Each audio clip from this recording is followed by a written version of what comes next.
Buenas tardes, ¿cómo están?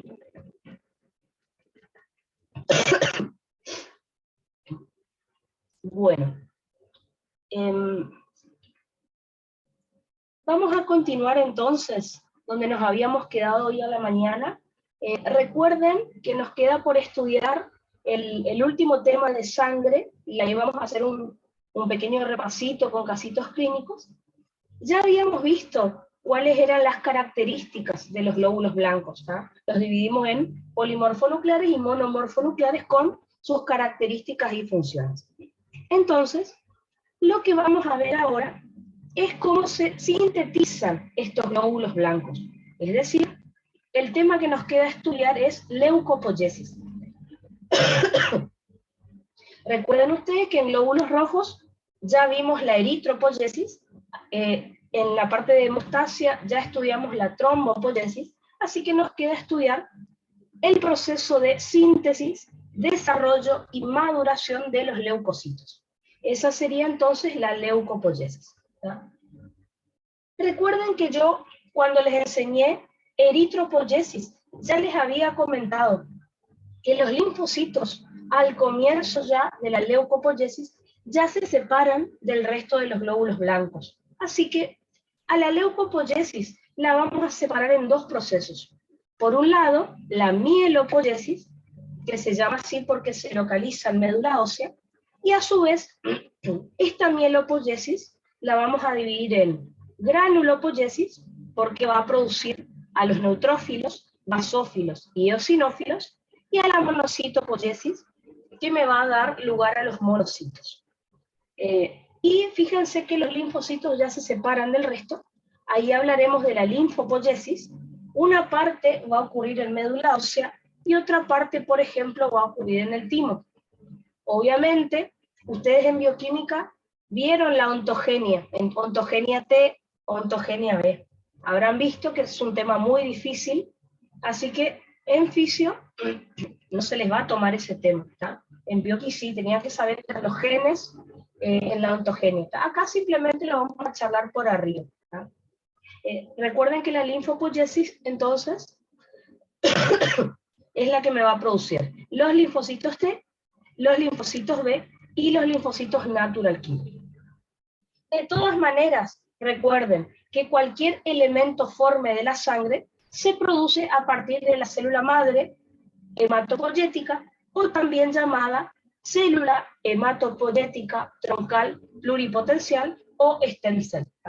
Ya la super conocen porque ya la hemos estudiado 2 veces anteriormente.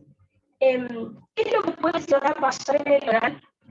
Es raro que los profes le pidan la leucopoiesis completa, porque imagínense que son 5 células, 5 tipos de glóbulos blancos que uno tiene que explicar. Así que generalmente el profe les va a pedir o que expliquen solo la síntesis de granulocitos o solo monocitos, ¿tá? Alguna de las partes que yo les voy a mostrar, ¿tá? Yo les armé el proceso completo.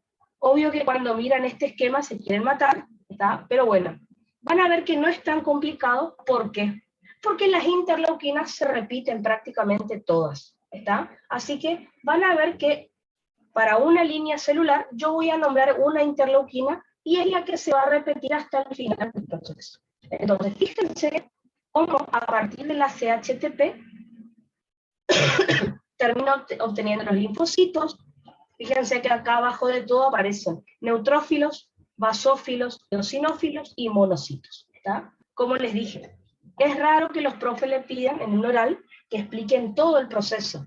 Generalmente les van a pedir, no sé, bueno, explícame cómo se sintetizan los basófilos, por ejemplo. Y ustedes le explican esa parte, ¿está? Pero bueno, acá tienen todo el proceso completo. Si alguna de las siglas que están acá no se las acuerdan, en los pizarrones que siguen tenemos los nombres por si lo quieren volver a repasar, ¿está? Así que vamos a empezar por el principio. Fíjense que todas las células van a surgir a partir de la CHTP, es decir, la célula hematopoyética troncal pluripotencial, o stem cell, ¿tá? Fíjense que de entrada nosotros ya habíamos dicho en clases anteriores que la stem cell era indiferenciada al microscopio óptico y su principal característica era la autorrenovación, porque tenían alta tasa de mitosis. Dependiendo qué factores de crecimiento reciba esta stem cell, se va a ir comprometiendo o diferenciando a las células siguientes. Como yo les dije, los linfocitos de entrada ya se separan del resto de las células. Fíjense por qué. Si la CHTP recibe interleuquina 3 y factor estimulante de colonias de granulocitos y monocitos, ya sabemos que me va a dar la UFC-GEM. Es la misma que ya estuvimos estudiando anteriormente, es decir, la unidad formadora de colonias de granulocitos, eritrocitos, monocitos y megacariocitos. Así que esta era la célula madre comprometida. Se compromete a darme todas esas células que les nombré, pero no linfocitos. Fíjense que para darme linfocitos, la CHTP tiene que recibir interleuquina 3 e interleuquina 1, ¿está? No interleuquina 3 y factor estimulante de colonias. Entonces, si la CHTP recibe interleuquina 3 e interleuquina 1, se divide y se diferencia a la unidad formadora de colonias linfoides. ¿Ah? Como pueden ver, de entrada ya se diferencia para darme linfocitos. ¿Está? A su vez, vamos a ver la parte de linfocitos porque, como les dije, no vamos a estudiar ontogenia acá en fisio. Es un tema muy difícil. ¿Ah? Así que vamos a estudiar por arriba la síntesis de linfocitos. Fíjense que la UFCL, es decir, la unidad formadora de colonias linfoides, si recibe interleuquina 15, ya se diferencia a los linfocitos natural killer. Que recuerden, los linfocitos natural killer son los únicos que se sintetizan así rápido y son los únicos que participan de la inmunidad innata o inespecífica. ¿Tá? En cambio, si la unidad formadora de colonias linfoides recibe interleuquina 7, se va a diferenciar para darme linfocitos B y linfocitos T. Fíjense que para darme linfocitos T, tiene que recibir, además de la interleuquina 7, la interleuquina 2. Y para darme linfocitos B, tiene que recibir interleuquina 7 e interleuquina 4, que acá no se ve, pero dice interleuquina 4. Y ahí se va a diferenciar para linfocitos B. Entonces, ¿cuáles son los diferentes estadios que vamos a tener de linfocitos T? Vamos a tener el linfocito pro-T, o protimocito, algunos le llaman, el linfocito pre-T, o pretimocito, el linfoblasto T, y después sí podemos tener los linfocitos T4 y T8, finalmente. Ahora, como yo les había aclarado, la parte de la síntesis de linfocitos T, recuerden que va a comenzar en médula ósea, pero después estas células migran al timo, donde continúa la ontogenia T. ¿Está? Así que como pueden ver, lo que les explico acá en este esquema es muy fácil, comparado con lo que realmente ocurre y que es lo que ustedes estudiaron en bioquímica. ¿Está? Con que sepan los estadios para fisio ya está bien. ¿Está? En el caso de los linfocitos B, como les dije, para diferenciarse a la línea celular de linfocitos B, tenían que recibir interleuquina 7 e interleuquina 4. Y ahí vamos a tener a los linfocitos pro-B, linfocitos pre-B, linfoblastos B y finalmente linfocitos B. Recuerden que en sangre, tanto los linfocitos T como los linfocitos B los podemos encontrar. Ahora, recuerden que los linfocitos B no sintetizan anticuerpos. ¿Ah? Eso sí lo tienen que recordar para fisio. En los tejidos, no en sangre, ya saben que los linfocitos B se diferencian a plasmocitos y los plasmocitos son los que sintetizan anticuerpos, o sea, los que van a realizar inmunidad humoral. El profe una vez en el examen preguntó, ¿cuál de estas células no aparece en sangre periférica? Obviamente los plasmocitos. No tenemos plasmocitos en sangre. ¿Ah? Los plasmocitos están en los órganos linfoides. ¿Tá? Por eso les aclaré ahí y lo puse en rojo. Hasta el linfocito B, linfocito T sí tenemos en sangre, y en órganos linfóides. Plasmocitos no tenemos en sangre. Así que les mostré un pequeño resumen de los diferentes estadios de linfocitos B y T. Ahora, los que sí vamos a ver más completos son todos los otros glóbulos blancos. Entonces, yo les había dicho que la CHTP, si recibe interleuquina 3 y factor estimulante de colonia de granulocitos y monocitos, se diferenciaba a la UFC-GEM. A su vez, la UFC-GEM es la que me va a dar neutrófilos, basófilos, eosinófilos y monocitos, porque de linfocitos ya hablamos recién. Buenas noticias. Las interleuquinas para cada una de esas líneas celulares son siempre las mismas. Por ejemplo, si la UFC-GEM recibe interleuquina 3 y continuamos con el factor estimulante de colonias de granulocitos y monocitos, se va a dividir y diferenciar a la UFC-GM, es decir, unidad formadora de colonias de granulocitos y monocitos. Esto me va a terminar dando neutrófilos y monocitos. ¿De qué manera? Si la unidad formadora de colonias de granulocitos y monocitos recibe interleuquina 3 y factor estimulante de colonias de granulocitos, me va a dar la unidad formadora de colonias de granulocitos. Y eso se va a terminar convirtiendo en neutrófilos. ¿Tá? Entonces recuerden, no existe la unidad formadora de colonias de neutrófilos, no. Se llama unidad formadora de colonias de granulocitos. Y fíjense, acá está la buena noticia dentro de todo. Voy a continuar con las mismas interleuquinas que les nombré al principio, ¿ven? Si yo continúo con interleuquina 3 y factor estimulante de colonias de granulocitos, voy a llegar hasta neutrófilos. Fíjense, la misma interleuquina hasta el final. Entonces, la unidad formadora de colonias de granulocitos, si continuamos con esas dos interleuquinas que les nombré, se va a diferenciar a mieloblasto neutrófilo. Luego, a promielocito neutrófilo, mielocito neutrófilo, metamielocito neutrófilo, neutrófilos encallados y neutrófilos segmentados. Si ustedes recuerdan, yo les había dicho que los neutrófilos encallados son las formas más inmaduras de los neutrófilos segmentados. Los neutrófilos encallados, recuerden, su valor normal en sangre era el 3 al 5% en la fórmula leucocitaria relativa.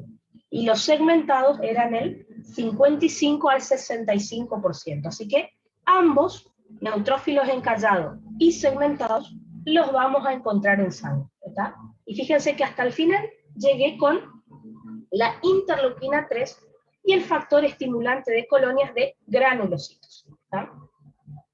Desde que empecé acá, sigo con las mismas interleuquinas. En cambio, si la unidad formadora de colonias de granulocitos y monocitos recibe interleuquina 3 y factor estimulante de colonias de monocitos, no de granulocitos, me va a producir la unidad formadora de colonias de monocitos. ¿tá? Y vamos a terminar obteniendo monocitos si continuamos con esas mismas interleuquinas. ¿Ven? Interleuquina 3 y factor estimulante de colonias de monocitos hasta el final. ¿tá? ¿Cuáles son los diferentes estadios que voy a tener? Monoblasto, fíjense, en vez de mieloblasto, monoblasto. En vez de promielocito, promonocito. Son nombres parecidos. Y después, finalmente, llego a monocitos. ¿tá? Así que en sangre voy a terminar obteniendo monocitos. ¿tá? Ahora, otra cosa.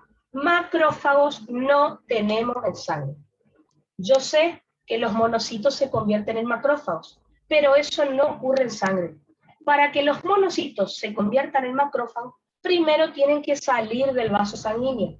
Y eso les voy a mostrar en un rato. Cómo hace un neutrófilo o cómo hace un monocito para salir del vaso sanguíneo. Entonces, los plasmocitos no los encontramos en sangre, están en los ganglios linfáticos, por ejemplo. Los macrófagos tampoco están en sangre. Los vamos a encontrar en el tejido conectivo de última que rodea al vaso sanguíneo, pero no en sangre. Así que, a partir de la unidad formadora de colonias de granulocitos y monocitos, fíjense cómo obtuvimos neutrófilos y monocitos. ¿Ya?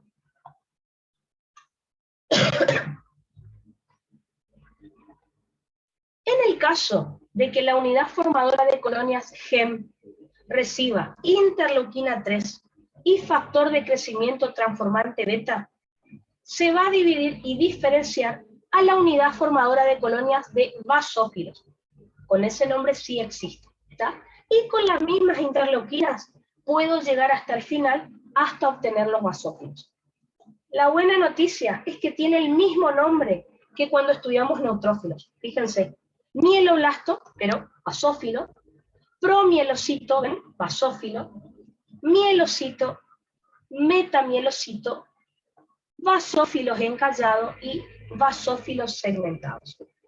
Fíjense que existe el basófilo encallado, existe el basófilo segmentado. Piensen, ¿por qué no los medimos en sangre? El basófilo segmentado solamente lo encontramos en un 1% en sangre, nada. Imagínense si vamos a buscar basófilos encallados, no, imposible, son demasiado pocos, ¿está? Ahora, los neutrófilos encallados y los segmentados sí, eran muchos más, por eso los podemos encontrar en sangre, a ambos, ¿está? Basófilo encallado no los vamos a encontrar en sangre porque el basófilo segmentado es 0,1%, ¿está? Es demasiado poco. Ahora, el basófilo puede diferenciarse en los tejidos, no en la sangre, a mastocito o célula cebada. ¿Ah? Recuerden que los mastocitos, por ejemplo, dijimos que sintetizan heparina, por ejemplo. Pero los mastocitos no están en sangre, están fuera de la sangre. ¿Tá? Y por último, si la unidad formadora de colonia GEM recibe interleuquina 3 e interleuquina 5, se va a dividir y se va a diferenciar a la UFC-EO, o sea, unidad formadora de colonias de eosinófilos.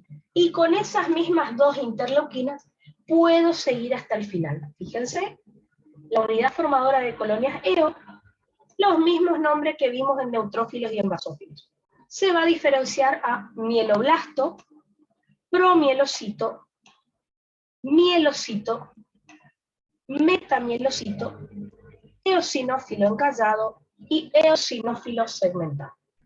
Vuelvo a repetir, el eosinófilo segmentado solamente lo encontrábamos en un 0 a 4% en sangre. Es muy poco, así que imagínense que eosinófilo encallado no lo vamos a encontrar.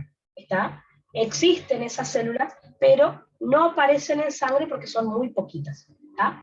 En cambio, el neutrófilo encallado sí, porque representaba mucho más porcentaje que basófilo y eosinófilo. ¿Está? A ver, preguntitas.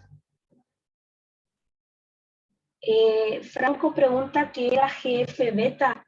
GFB, no sé, Franco.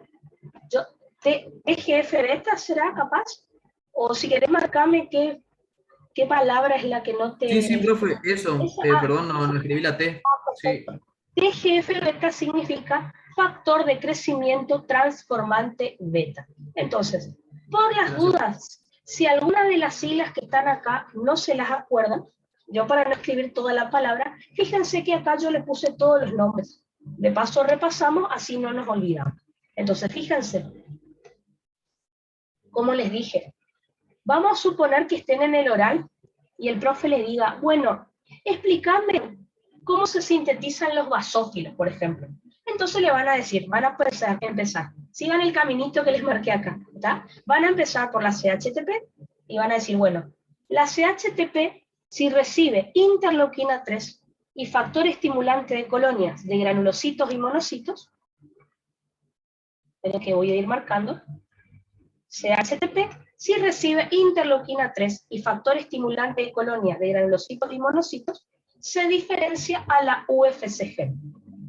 La UFC-GEM, si recibe interleuquina 3 y TGF-beta, se diferencia a la unidad formadora de colonias de basófilos. Y ahí continúa la explicación.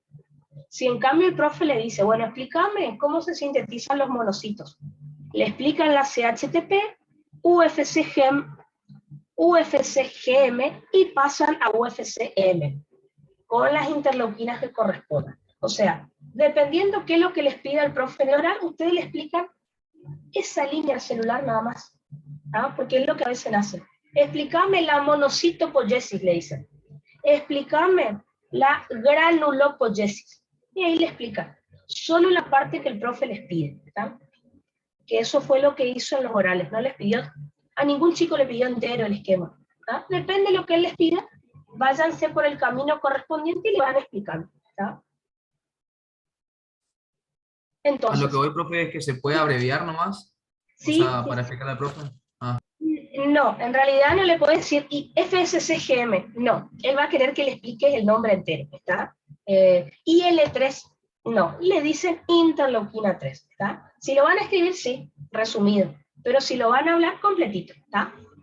La CHTP, por ejemplo, y él le va a preguntar, ¿y qué es CHTP? Estoy seguro que les va a preguntar. Entonces no, los nombres completos, ¿está? Entonces, recuerden que la CHTP era célula hematopoyética troncal pluripotencial. Si quieren, también le pueden llamar CMH, es decir, célula madre hematopoyética o stem cell en inglés. ¿Ah? UFC-GEM dijimos que era la unidad formadora de colonias de granulocitos, eritrocitos, monocitos y megacariocitos, o también llamada célula madre comprometida. De paso, tardan más en el oral si le dicen todos los nombres. Hablan más. Ese también es un detalle que está bueno. ¿Tá? UFCL, recuerden que era la unidad formadora de colonias linfoides. UFCGM, dijimos que era la unidad formadora de colonias de granulocitos y monocitos. UFCG, unidad formadora de granulocitos. UFCM, unidad formadora de colonias de monocitos. Después teníamos la unidad formadora de colonias de basófilos y la unidad formadora de colonias de eosinófilos. Esas fueron las siglas raras que yo les estuve contando. Recuerden, si en vez de UFC lo dicen en inglés, es BFU, pero en español creo que está mejor. Otra cosa, fíjense, en todo el esquema que yo les dibujé, aparecen en rojo diferentes factores de crecimiento. ¿Ah? Estamos hablando de interleuquinas o factores estimulantes de colonias. Vamos a recordar, pero ya lo hemos visto en otros temas. Las interleuquinas, todas las que yo les nombré, son sintetizadas por los linfocitos T, pero de médula ósea, no de sangre. ¿Tá? Los linfocitos T de la sangre no sintetizan estas interleuquinas para la leucopoiesis. Hemos nombrado, por ejemplo, a la interleuquina 1, a la 2, 3, a la interleuquina 4, interleuquina 5, 7 y 15, en todos los procesos que yo les comenté. ¿Cuál es la función que tienen todas estas interleuquinas? Estimular la mitosis y diferenciación celular, en el estadio que a ustedes les corresponde explicar. ¿Tá? Por otro lado, hemos estudiado 3 factores estimulantes de colonias. El factor estimulante de colonias de granulocitos y monocitos, el factor estimulante de colonias de granulocitos y el factor estimulante de colonias de monocitos. Los 3 factores estimulantes son sintetizados por fibroblastos, monocitos, macrófagos, células endoteliares, células dendríticas que están en médula ósea, que están formando los nidos o microambientes, en este caso, para la síntesis de glóbulos blancos. Como pueden ver, hay interleuquinas que se han repetido en otras explicaciones. Por ejemplo, la interleuquina 3, la interleuquina 1. Por ejemplo, la interleuquina 3 la vimos en glóbulos rojos. La interleuquina 1 también la vimos en la síntesis de plaquetas. Así que acá van a encontrar algunos factores multilíneos. El factor estimulante de colonias de granulocitos y monocitos lo vimos en glóbulos rojos y en glóbulos en plaquetas. Así que son factores multilínea que lo hemos visto en varias líneas celulares. Recuerden que la función que van a tener estos factores estimulantes de colonias es estimular la mitosis y diferenciación celular. Y, como dijimos recién, también tenemos al TGF-beta. Recuerden que el factor de crecimiento transformante beta lo hemos visto en hemostasia secundaria también. ¿Por qué? Porque estimulaba el crecimiento de endotelio, músculo liso y colágeno para reparar el tejido dañado. Así que ya lo hemos visto en otro tema. Acá, en médula ósea, es sintetizado por los linfocitos de médula ósea para estimular la mitosis y diferenciación de basófilos solamente. Fíjense que lo hemos estudiado acá. ¿Ven? Para formar la unidad formadora de colonias de basófilos, y con el mismo TGF-beta más la interleuquina 3, seguíamos con toda esa línea celular. Así que creo que este gráfico, la buena noticia, a diferencia de lo que estudiamos en eritropoyesis y trombopoyesis, acá no se les pide la forma, el tamaño, porque se van a volver locos. Los nombres de memoria, lamentablemente. Esto creo que la única manera de acordarse es de memoria. Busquen cosas en común para recordar. Fíjense que los estadios de neutrófilos, basófilos y eosinófilos son los mismos. Cambian las interleuquinas nada más. El del monocito es parecido también, solo que se le pone mono, en vez de mielo se le pone monoblasto, promonocito. O sea, tienen cosas en común para que ustedes encuentren. Y acuérdense, macrófagos, plasmocitos y mastocitos no encontramos en sangre. Yo les puse en el esquema para que vean que esas células derivan de células de la sangre, pero no las vamos a encontrar en sangre. Hermí, ¿podría repetir las otras funciones del TGF-beta, por favor? Sí, perfecto. Recuerden que el factor de crecimiento transformante beta lo estamos viendo acá porque estimula la mitosis y diferenciación de basófilos, ¿no es cierto? Pero también lo hemos visto en hemostasia secundaria. ¿Vieron cuando se formó el coágulo? Una vez que se forma el coágulo, yo les dije que el coágulo va a quedar en la zona hasta que se repare el tejido dañado. ¿Qué factores se encargaban de reparar el tejido? El TGF-beta, o sea, factor de crecimiento transformante beta, el PDGF, es decir, el factor de crecimiento derivado de plaquetas, y el Z3, es decir, el péptido activador del tejido conectivo tipo 3. Esos tres factores, el TGF está con ellos, se acuerdan que era liberado por las plaquetas y servía para estimular a músculo liso, células endoteliales y fibroblastos para que proliferen y poder cicatrizar y reparar el tejido dañado. Así que lo vimos en hemostasia, pero simplemente les quería recordar que participa en otras funciones también este TGF-beta. Perfecto, entonces. Así que, si se ponen a pensar, el TGF-beta hace que se repare, que proliferen células. Acá en médula ósea, hace que proliferen lo que va a dar después a basófilos. En el vaso sanguíneo, por ejemplo, hace que prolifere endotelio, músculo liso y tejido conectivo, para reparar el vaso sanguíneo dañado, y después recién empieza la fibrinolisis.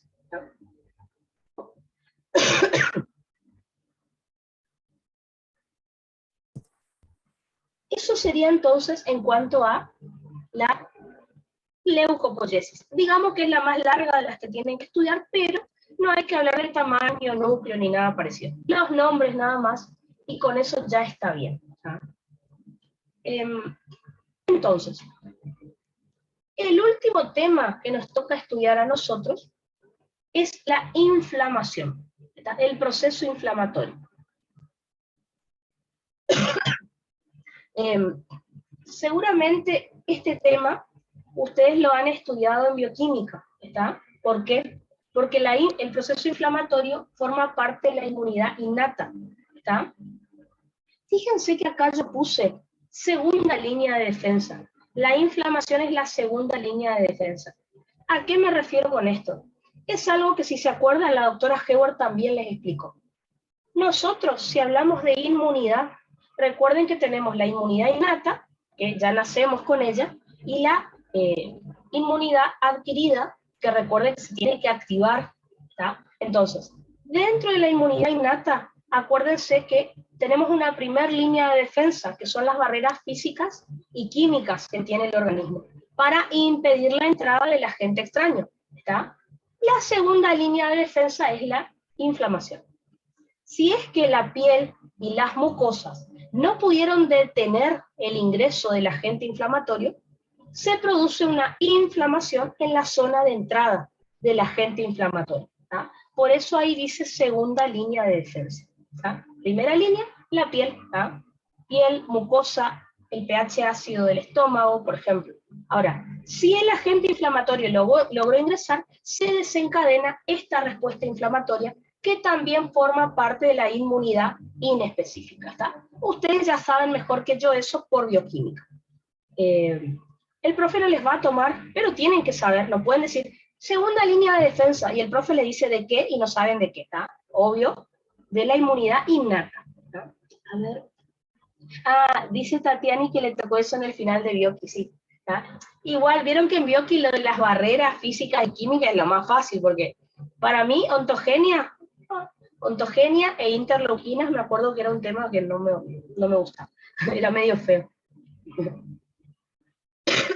Entonces, si tenemos que definir qué es la inflamación, vamos a decir que es una respuesta inmune inespecífica o innata, como ustedes le quieran llamar, que tiene como finalidad aislar y destruir al agente inflamatorio, ¿tá? Así que va a tener varias funciones. Vamos a tratar de aislar y destruir al agente extraño. Si no lo podemos hacer, tenemos que activar a la inmunidad adquirida. ¿Qué significaba eso?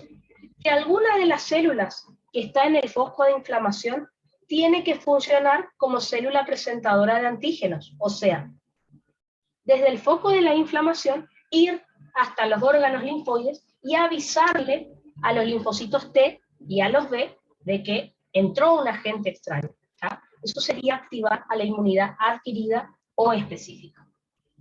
Presentarle el antígeno a linfocitos B y T para activarlos. Y obviamente, donde se está produciendo la inflamación, vamos a tener que cicatrizar el tejido dañado, porque en esa zona va a haber destrucción de tejido. Así que esas son las funciones que va a tener la inflamación. Podemos tener diferentes tipos de agentes inflamatorios. Por ejemplo, podemos tener agentes orgánicos. Estoy hablando de los microorganismos, de seres vivos, como los virus, bacterias, hongos y parásitos, ¿está? Cuando al cuerpo entra un virus, una bacteria, un hongo o un parásito, el paciente tiene una infección, que es lo que dice acá en la luz y no se ve. Infección, ¿está?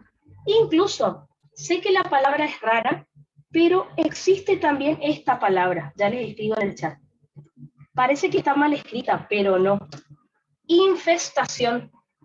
Sé que suena raro, pero la palabra infestación también existe, ¿tá?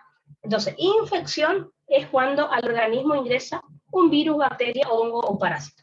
Infestación se le llama cuando el que ingresa es el parásito, porque como los parásitos son grandes, son como gusanos, se le llama infestación, o sea que no es un término que está mal, está bien. Suena feo, pero está bien, ¿tá? Pero acá dice infección cuando el agente inflamatorio es un ser vivo. Podemos tener agentes inflamatorios físicos, por ejemplo, el calor excesivo, el frío excesivo o la radiación, me pueden dañar el tejido e inflamarlo. Tenemos agentes químicos como los ácidos. Sustancias que son muy ácidas o muy alcalinas pueden quemar, pueden dañar la piel, por ejemplo. Tenemos agentes inflamatorios mecánicos, como por ejemplo un traumatismo, cuando me golpeo, un corte, cuando me corto con una tijera, cuando me pincho con un alfiler, con una aguja, y una descarga eléctrica. La descarga eléctrica no es solo un agente mecánico, sino también es físico, porque es calor, así que ahí hay dos juntos. Tenemos agentes inflamatorios isquémicos. La isquemia, recuerden que es cuando disminuye el flujo sanguíneo en un tejido, y por lo tanto a ese tejido le llega menos oxígeno. Por ejemplo, en un infarto se produce una inflamación justamente por la falta de irrigación. O puede ser un agente inflamatorio inmune. Por ejemplo, esto lo ven ustedes en reacciones de hipersensibilidad. ¿Está? Entonces, hay una frase que el profe repetía mucho cuando daba este tema. ¿Está? El profe decía lo siguiente: la infección es una inflamación, pero no todas las inflamaciones son infecciones. Vuelvo a repetir, la infección es una inflamación, pero no todas las inflamaciones son infecciones. ¿Qué quiere decir el profe con esto? Que cuando al cuerpo ingresa microorganismos, o sea, virus, bacterias, hongos y parásitos, son agentes inflamatorios y el paciente tiene una infección. Pero si al cuerpo del paciente ingresa cualquiera de los otros factores menos activos, el paciente tiene solo inflamación, no infección. ¿Está? Entonces, la infección es una inflamación, pero no todas las inflamaciones son infecciones. Si en el cuerpo tenemos una inflamación por calor, frío, por ácidos, por un golpe, por isquemia o por una reacción de hipersensibilidad, a eso no se le llama infección, solo inflamación. ¿Está? Esa es la diferencia que sí tienen que saber. ¿Está? Solo cuando la inflamación es producida por un microorganismo, por cualquiera de estos cuatro, se le llama infección. O infestación si hablamos de parásitos. ¿No? Pero bueno. Entonces, vamos a suponer, yo siempre hablo de bacterias, pero vamos a suponer que a nuestro organismo ingrese un agente inflamatorio. Recuerden que la inflamación se va a producir en el área de entrada del agente inflamatorio. Pongamos un ejemplo. Yo me pincho el dedo con una aguja. ¿Dónde se va a producir la inflamación? Por este agente físico. Por este agente mecánico, perdón. Acá, donde me pinché. Si, por ejemplo, quien ingresa a mi organismo es un virus e ingresa por los pulmones, ¿dónde va a estar mi inflamación? En mi foco inflamatorio, en los pulmones.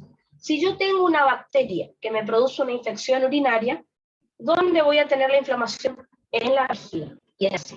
¿Está? Entonces recuerda que el foco de la inflamación se produce en el área de ingreso del agente inflamatorio. Veamos entonces cuáles son los pasos clásicos, digamos, que ocurre en una inflamación. Recuerden que yo les conté recién que la inflamación es una respuesta inespecífica. ¿Qué quiere decir esto? Que prácticamente no importa si el agente inflamatorio es una bacteria, o es el frío, o es un traumatismo.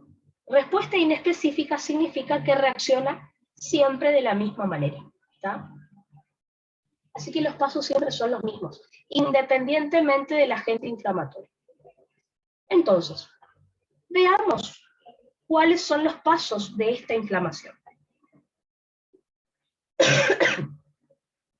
En primer lugar, el agente inflamatorio, al ingresar, vamos a suponer, pongo un ejemplo, supongamos que yo me corté acá el dedo y una bacteria ingresa a través de mi piel. ¿Tá? Vamos a suponer entonces que mi proceso inflamatorio se va a producir en el tejido conectivo que está debajo de mi epidermis, por ejemplo. ¿Tá? Entonces, cuando el agente inflamatorio ingresa al cuerpo, va a lesionar el tejido conectivo que hay en la zona, y esto me va a provocar la irritación de los nervios que están inervando la zona. Así que, por lo tanto, lo primero que va a aparecer en un proceso inflamatorio es el dolor. Justamente cuando digo irritación de los nervios de la zona, hablemos mejor. Recuerden que nosotros en casi todo el cuerpo tenemos receptores de dolor, o también llamados nociceptores. Ya vamos a hablar de esto en neuro para el final. Entonces, cuando ingresa el agente inflamatorio, activa receptores de dolor, ¿está? Y por eso, uno de los primeros signos de la inflamación es el dolor, ¿está? Ya vamos a ver que hay otros signos más. Entonces, en esa zona, en ese tejido conectivo donde ya llegó el agente inflamatorio, hay células ya en la zona que no estaban en la sangre, son células que están en el tejido conectivo, que son los mastocitos o células cebadas y basófilos, que ya se encuentran en tejido conectivo. Todavía no estoy hablando de la sangre, ¿tá? Estos mastocitos y estos basófilos que están presentes en el tejido conectivo, donde ingresó el agente inflamatorio, comienzan a liberar sus gránulos para tratar de combatir a este agente inflamatorio. Tanto los mastocitos como los basófilos van a contener en sus gránulos sustancias vasoactivas, que si se acuerdan, yo ya les había nombrado, ¿se acuerdan? Histamina, heparina, bradicimina y prostaglandinas E2 e I2. Si ustedes recuerdan, en la clase de hoy a la mañana les dije que estas son sustancias que producen vasodilatación y aumento de la permeabilidad vascular. Así que este paso número 2 es el que me lleva a todos los pasos que van a seguir después.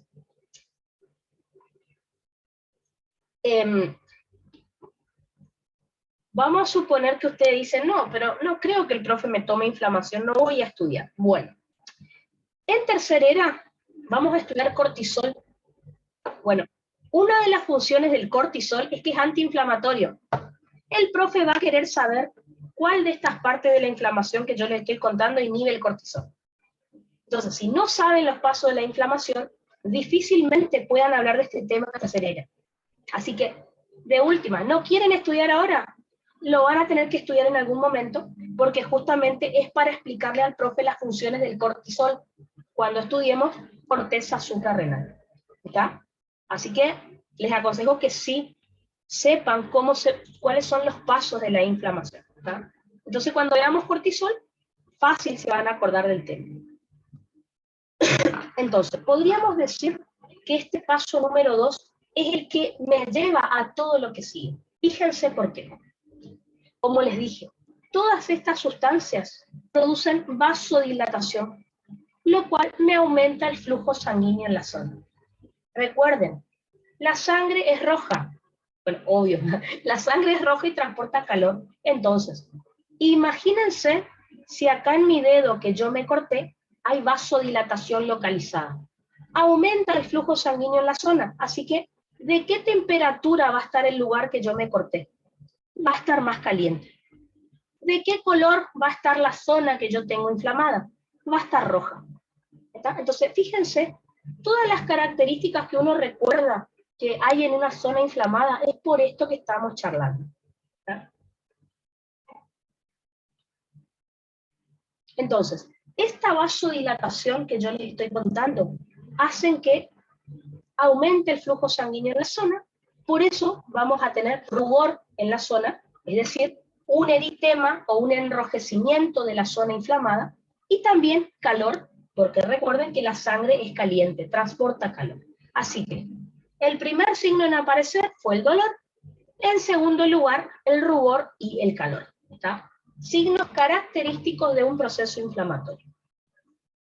Recuerden que la histamina, heparina, bradicimina y prostaglandinas, aparte de vasodilatación, también me aumentan la permeabilidad vascular. ¿Qué significa esto? Es como que provoca la retracción de las células endoteliales. Entonces, empieza a haber espacio entre dos células endoteliales y el plasma empieza a salir por ahí. ¿Ah? Para hacerlo más fácil, a ver.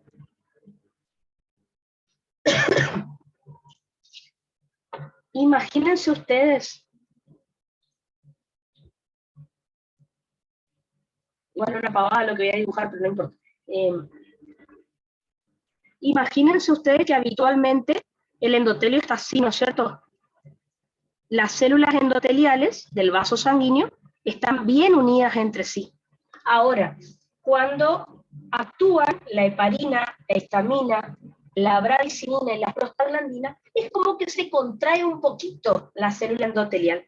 Así que empieza a haber espacios entre las células endoteliales, ¿ven? Eso significa que aumenta la permeabilidad vascular. En vez de estar bien unidas, empieza a haber pequeños espacios entre ellas. Eso le da lugar al plasma para que salga del vaso sanguíneo. ¿Cómo se le llama a la extravasación de plasma hacia el intersticio? A eso se le llama edema. Así que el paciente empieza a tener edema, pero localizado, ¿tá? No es en todo el cuerpo, obviamente. ¿tá?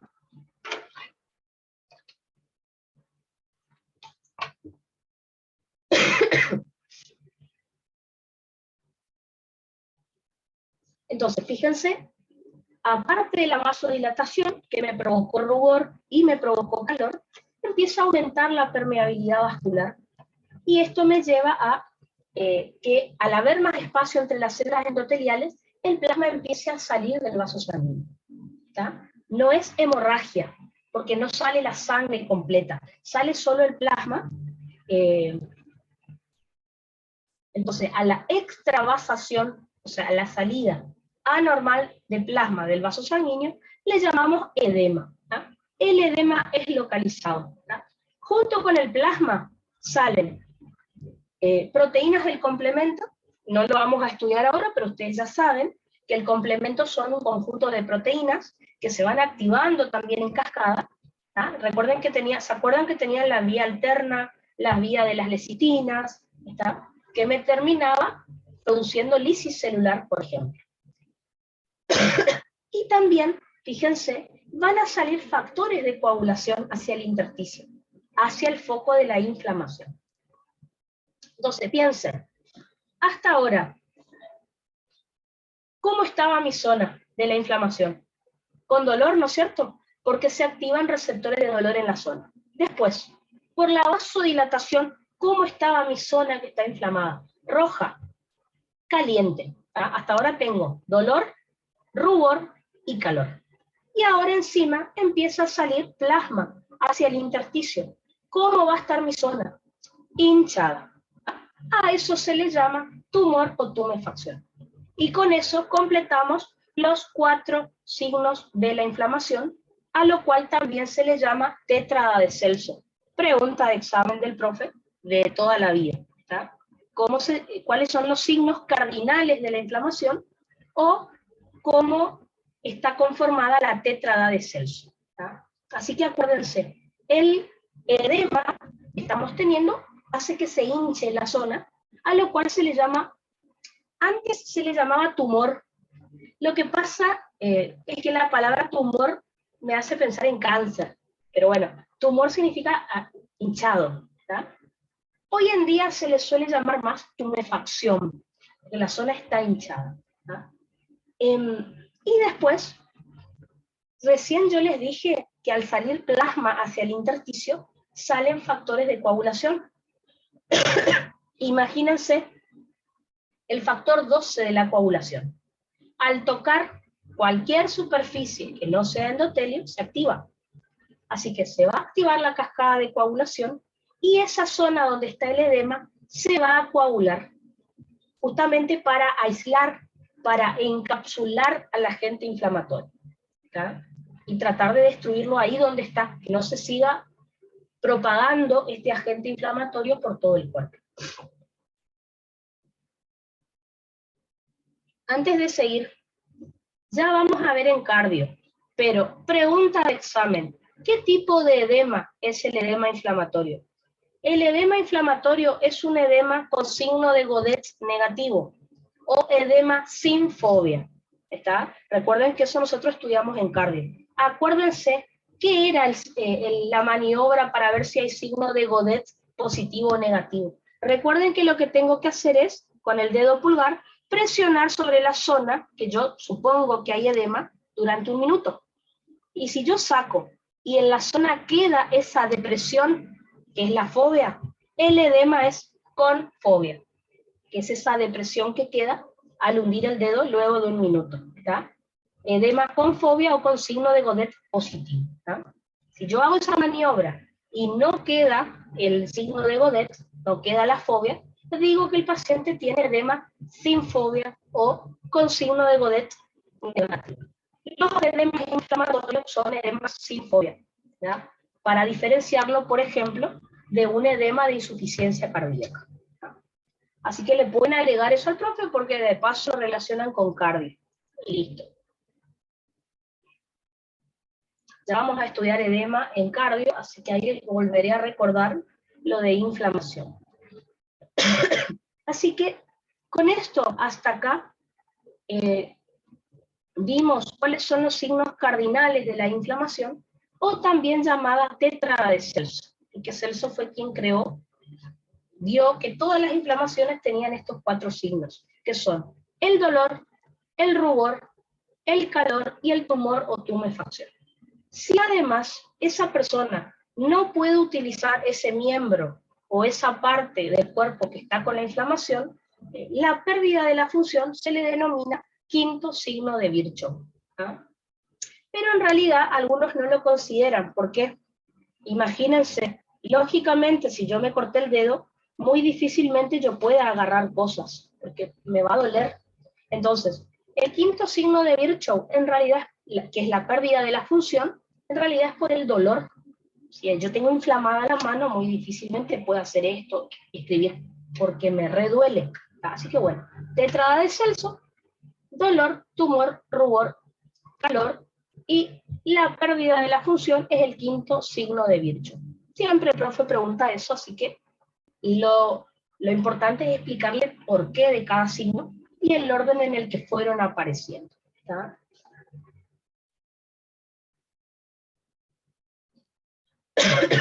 Ahora sí, ¿se acuerdan que yo les dije algo hace un rato?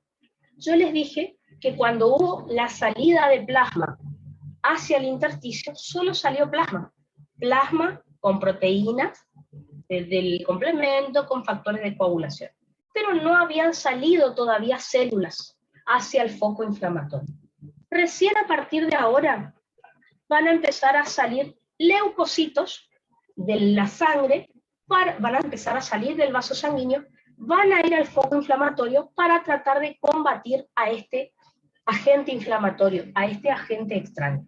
¿Está? Así que les voy a mostrar cuáles son los pasos que va a realizar un leucocito para salir del vaso sanguíneo y llegar al foco inflamatorio. ¿Está? Si le van a explicar esto al profe, traten de decirle los nombres de los pasos y después le empiezan a explicar. ¿Está? Vamos a tener primero la marginación, el rolling o rodamiento, la adhesión, la diapédesis y la quimiotaxis. ¿Tá? Son 5 pasitos que yo les voy a contar. Todos los leucocitos que quieran salir del vaso sanguíneo e ir al foco inflamatorio van a hacer estos pasos. ¿Tá? Ya les voy a ir explicando cada uno, fíjense. Marginación, rolling en inglés o rodamiento, adhesión, diapédesis o emigración y quimiotaxis. No importa de qué leucocito estemos hablando, siempre va a ser esos pasos. ¿Tá? Así que vamos a ir dibujando paso por paso y después voy a comentar qué glóbulo blanco llega primero al foco de inflamación, cuál llega segundo y a las cuántas horas, que eso por ahí es lo más importante. Vamos a ir entonces a nuestro pizarroncito.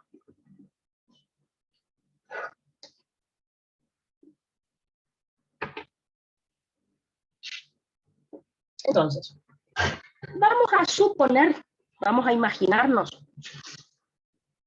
que acá tenemos nuestro vaso sanguíneo. ¿Tá?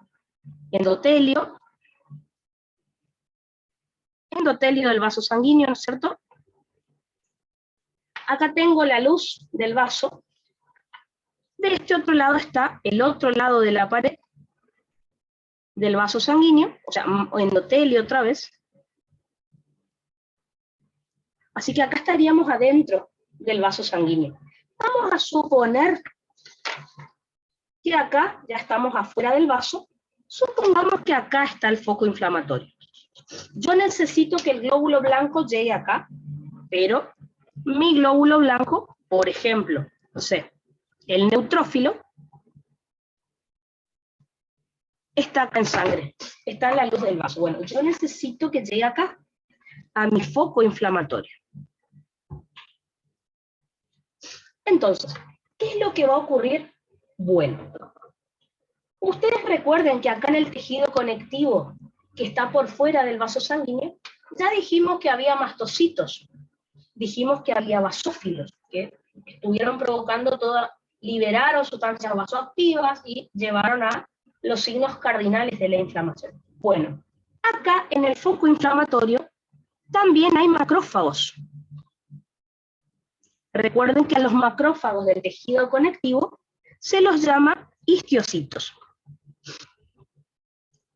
Estos macrófagos liberan sustancias, como por ejemplo la interleuquina 1 y el factor de necrosis tumoral alfa. Interleuquina 1 y factor de necrosis tumoral alfa. Esta interleuquina 1 y este factor de necrosis tumoral alfa, liberados por los macrófagos del foco inflamatorio, van a estimular a la célula endotelial para que exponga ciertas proteínas. ¿Tá? Es como que van a aparecer en contacto con la luz y antes no estaban. Así que, en esta zona del foco inflamatorio, estas interleuquinas y factor de necrosis tumoral hace que en la célula endotelial aparezcan proteínas de adhesión. Estas proteínas de adhesión se llaman selectinas. ¿Tá? Así que estimuladas por esta interleuquina, de repente aparecen estas proteínas llamadas selectinas.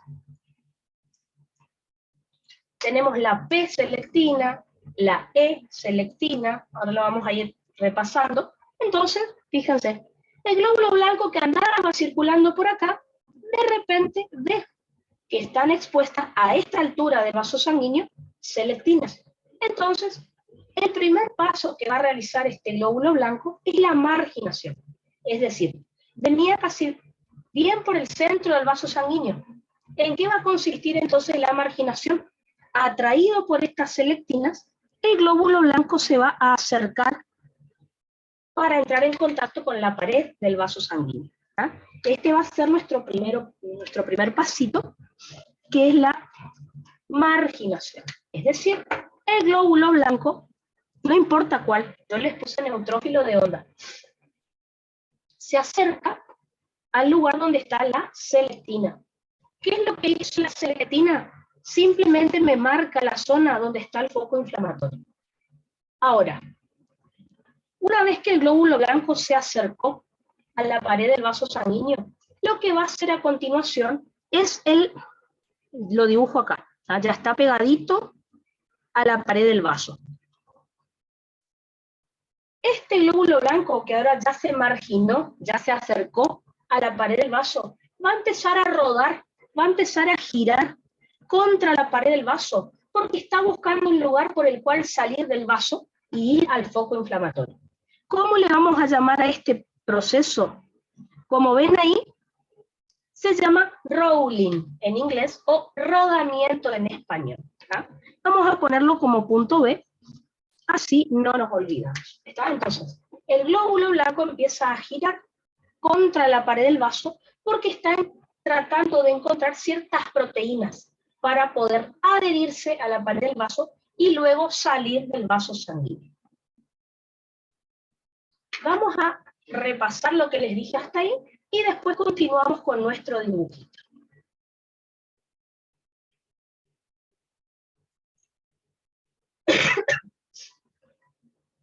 Entonces, fíjense, teníamos la marginación, ¿recuerden? La marginación entonces cuando el leucocito se acerca a la pared del vaso sanguíneo atraído por ciertas proteínas de adhesión que son la E-selectina y la P-selectina. Estas proteínas, ¿por qué aparecen en la célula endotelial en contacto con la sangre? Debido a la estimulación que recibió por parte de la interleuquina 1 y el factor de necrosis tumoral alfa, que fueron liberados por los macrófagos que hay en el foco inflamatorio. Una vez que el glóbulo blanco se acerca a la pared del vaso, empieza a girar, empieza a rodar para encontrar ciertas proteínas para hacer el siguiente paso, que es la adhesión. ¿Está? ¿Qué es lo que va a ocurrir en la adhesión? La membrana plasmática del glóbulo blanco va a tener ciertas proteínas que se van a reconocer con las que están en el endotelio del vaso sanguíneo. ¿Está? Son integrinas, o sea, proteínas integrales de la membrana. ¿Está? Así que el glóbulo blanco va a tener proteínas, el endotelio va a tener proteínas. Fíjense que dice que la célula endotelial, ya les dibujo, va a tener dos integrinas que son la BCAM o la ICAM, una de las dos. ¿Está? La BCAM se va a reconocer con la proteína BLA4, que está en la membrana plasmática del leucocito. En cambio, la ICAM se va a reconocer con la LFA1 o con la MAC1, que está en la membrana plasmática del glóbulo blanco. ¿Está? Para que me entiendan, sería algo así.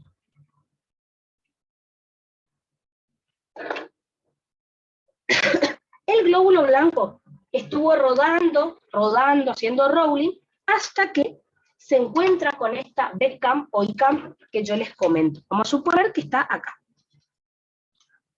Recuerden, BCAM o ICAM, no es necesario que sean las dos, cualquiera de las dos. Entonces, el glóbulo blanco tiene en su membrana proteínas, lo dibujo así muy exagerado para que ustedes no se olviden. ¿Está? Entonces, fíjense, ¿para qué estuvo haciendo rolling el glóbulo blanco? Fue girando, girando hasta que pasa esto. Las proteínas de la membrana del glóbulo blanco se reconocieron con estas. ¿Está?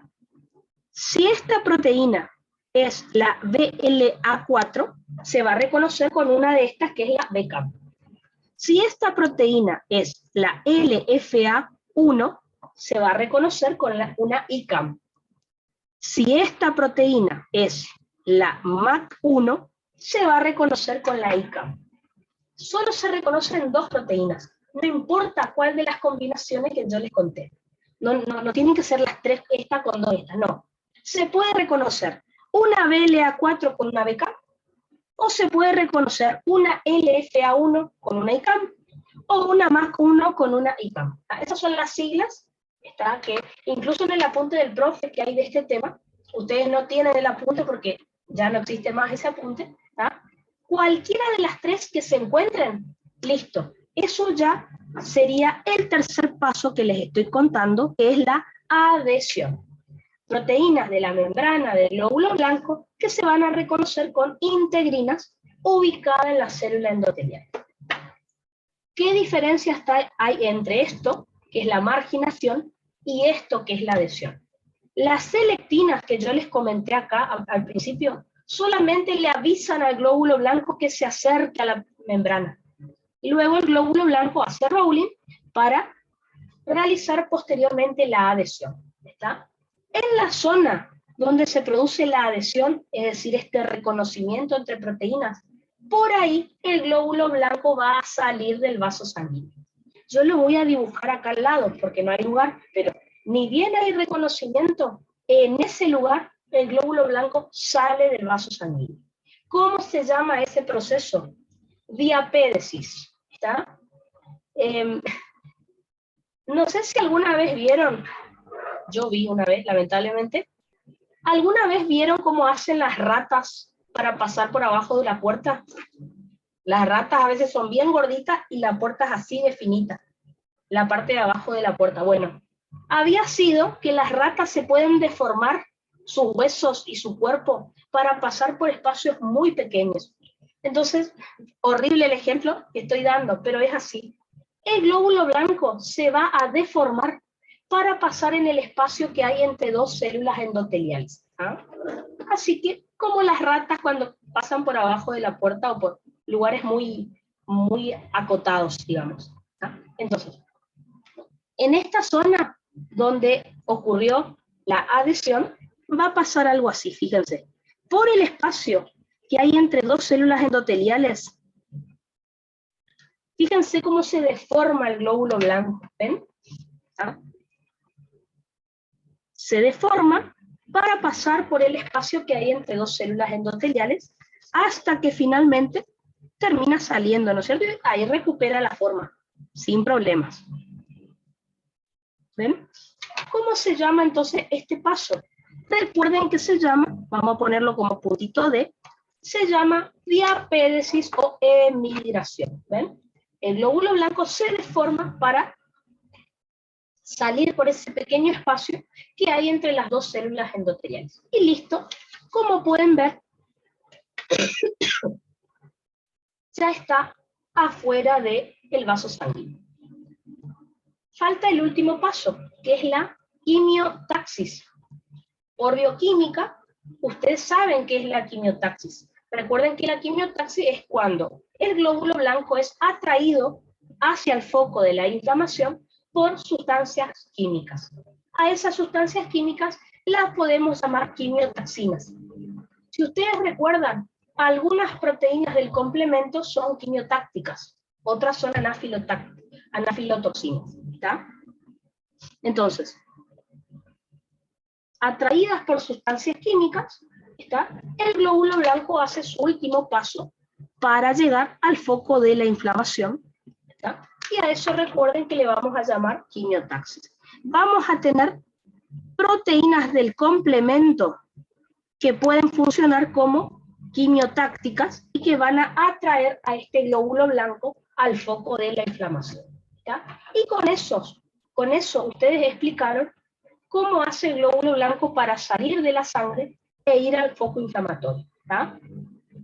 Las fases, eso sí, no se olviden los nombres, que es lo que el profe quiere saber. ¿Tá? Marginación, rolling o rodamiento, adhesión, diapéresis o emigración y quimiotaxis. Cuando los glóbulos blancos llegan al foco inflamatorio, ahí liberarán sus gránulos, harán fagocitosis, lo que sea para lo que sirva ese glóbulo blanco, que les voy a contar enseguida. Una vez que explican esto, el profe va a querer saber qué glóbulo blanco sale primero. ¿Ah? Vamos a ver que la primera línea celular es el neutrófilo. ¿A las cuántas horas llega la segunda línea celular? ¿A las cuántas horas llega la tercera línea celular? O sea, yo quiero que se imaginen que son oleadas de glóbulos blancos que van a ir saliendo del vaso sanguíneo de a poco. No van a salir todos los glóbulos blancos juntos. Cada ciertas horas va a haber un grupo de glóbulos blancos que va a salir y va a ir al foco inflamatorio. Es como que en una batalla enviemos soldados de a poco a la batalla para ir combatiendo, en este caso, la infección. ¿Tá? Entonces,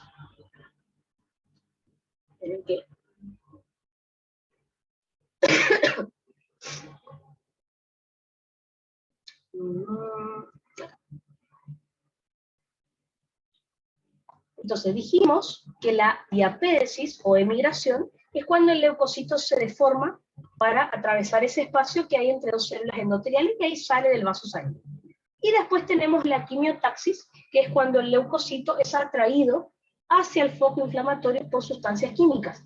Acuérdense que la C3A y la C5A, que son proteínas del complemento, son quimiotácticas, ¿está? O sea, son quimiotoxinas, porque atraen glóbulos blancos. Y por otro lado, el leucotrieno B4 también tiene la capacidad de ser quimiotáctico, de atraer glóbulos blancos hacia el foco inflamatorio. ¿Está? No importa de qué glóbulos blancos estemos hablando, todos hacen los mismos pasos para salir del vaso sanguíneo. ¿Cuál es la diferencia? ¿Quién va a llegar primero? ¿Quién va a llegar segundo? ¿Quién va a llegar tercero? Eso también el profe lo quiere saber. Entonces, ¿cuáles son las líneas de glóbulos blancos, las líneas celulares que van a ir saliendo del vaso y llegando al foco inflamatorio? La primera línea celular va a estar dada por los neutrófilos. Fíjense, los neutrófilos llegan al foco de la inflamación 1 hora después de comenzado el proceso inflamatorio. ¿Está? Llegan en 1 hora. Una vez que los glóbulos, como les dibujé recién, vieron que recién les dibujé neutrófilos. Los neutrófilos hacen todos los 5 pasos que les mostré, llegan al foco inflamatorio. ¿Y ahí qué hacen? Yo ya les conté en la clase anterior que los neutrófilos pueden hacer fagocitosis de bacterias. Ahora, con este mecanismo de fagocitosis no van a matar muchas bacterias, van a tardar un poco. Lo bueno es que hacen otras cosas.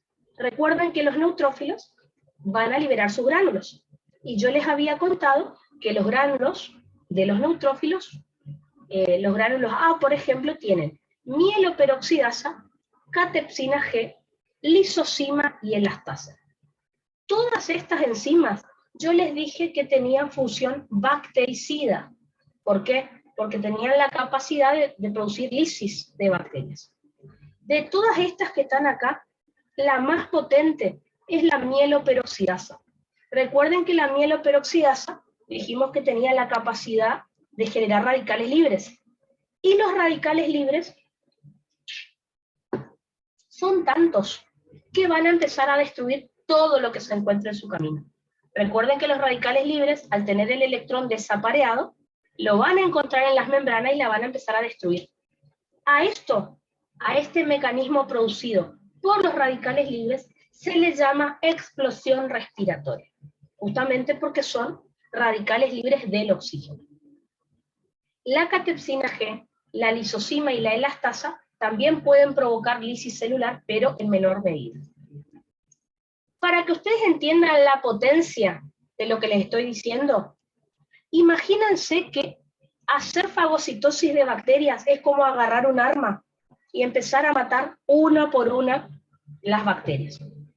La catepsina G, la lisosima y la elastasa es como tirar una granada que explote en la zona. Mata más, ¿no es cierto? Mata más bacterias más rápido. La mieloperoxidasa, es decir, la explosión respiratoria, es como tirar una bomba atómica, para que ustedes entiendan. Entonces, fagocitosis es como ir disparando uno por uno. Obvio, voy a matar bacterias, pero tranqui, de a poco. Catepsina G, lisosima y elastasa es como tirar una granada en la zona. Explota, mata más que un arma, pero la explosión respiratoria es como tirar una bomba atómica en la zona. O sea, genera mucho más daño esta gran cantidad de radicales libres que se van a formar, ¿está?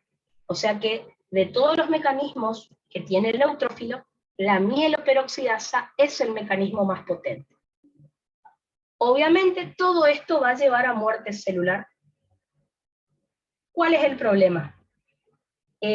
No voy a matar solo bacterias, todo lo que esté ahí voy a matar, todo lo que esté en el foco inflamatorio. Bacterias, o sea, mueren los buenos, mueren los malos, mueren los inocentes, todo, ¿tá? Mueren bacterias y también mueren células de tejido sano, lamentablemente, ¿está? A ver. Tiene preguntas si sería el estallido respiratorio. Exactamente. Estallido o explosión respiratoria es exactamente lo mismo. Exacto. Así que el mecanismo más importante acá sería el de la mieloperoxidasa. Obviamente lo otro también contribuye. Unas 4 horas después de que llegaron los neutrófilos al foco de la inflamación, llegan los monocitos.